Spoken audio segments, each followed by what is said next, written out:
A power drill is one of the most helpful tools you can have. With the change of a bit, you can drill holes, drive screws, stir paint, and a whole lot more. Here's how it works. This part of the drill is called a chuck.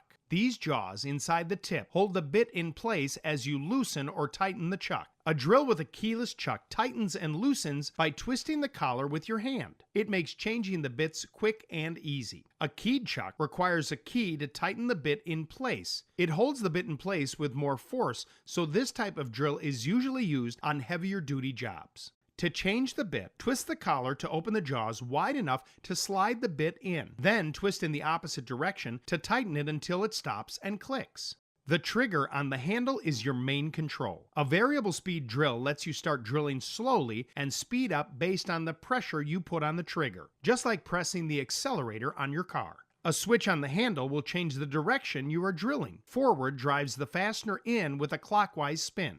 Set it to reverse to back out the screws, or to back out your bit if it sticks. You may also have a neutral position that locks the trigger. This prevents accidents when you're not using the drill.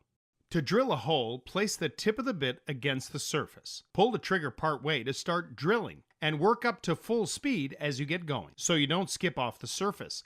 Keep forward pressure on the drill. If you need to, press on the back for more leverage. Don't cover the vents or you may overheat the motor. One thing to watch out for is stripping the screw, so remember these tips. When you're driving a long screw or drilling into hard material, first drill a pilot hole using a drill bit a few sizes thinner than your screw. Then drive in your fastener. If you notice the bit starting to spin on the head of the screw, stop. You might need to change to a bit that fits tighter into the head of the screw. The tips are angled differently to grip onto the fastener's heads. And make sure you're holding the drill straight and have enough pressure on as you drive. If that doesn't work, back the screw out while there's still grip left. Once the screw head is stripped, it's tough to get out without using a specialty bit or cutting off the screw. Here's how to use some of the additional features on high-quality drills. The barrel of the drill may have a lower high-speed gear setting and a numbered dial or clutch behind the chuck to adjust the torque or twisting power. When drilling holes, set the speed switch to high and the clutch in the drilling position, usually indicated with an icon of a drill bit.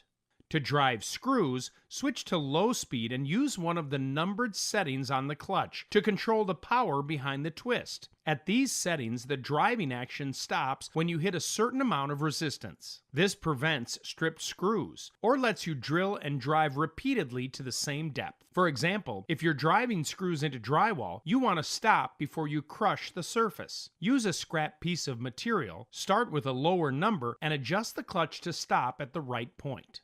The type of drill to use depends on the job. Cordless drills are powered by rechargeable batteries and are handy when you won't be near an outlet. Keep a spare battery charging as you work so you don't have to wait if the battery wears out. Corded drills tend to be a good option when drilling into brick, concrete, or other hard surfaces. You may want both in your toolkit. Volts and amps indicate how powerful the drill is. On a cordless drill, this is expressed by the volts. On a corded drill, look at the amps. A higher number usually means heavier duty and heavier to hold. The chuck also comes in different sizes. A smaller 1/4 or 3/8 inch chuck is adequate for light-duty tasks. They tend to be smaller and lightweight, which is great when you're hanging items like curtain rods, so your arms won't tire out. The bigger 1/2 inch chuck handles larger bits, your workhorse for heavy-duty jobs like drilling through hard surfaces. They also tend to be heavier and larger.